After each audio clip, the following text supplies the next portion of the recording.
আমার এই লাল মুখিটি এবার বেবি হয়েছে। এই লাল মুখির বেবি হয়েছে ব্ল্যাক। বুঝলাম না কেমন বললো। লাল মুখির বেবি জুনুটা কিন্তু লাল, ইয়েটা হয়েছে কালো।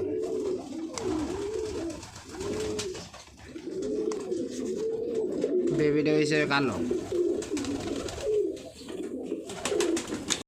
আরেকটা মনে রেড হইব, আরেকটা ওখানে পুরা পশম উঠছে না, মনে হয় রেড হইব। আরেকটা রেড হইব মনে হয়, যত রেড হয়ে আইছে, কিন্তু এটা ব্ল্যাক হইল, বুঝলাম না।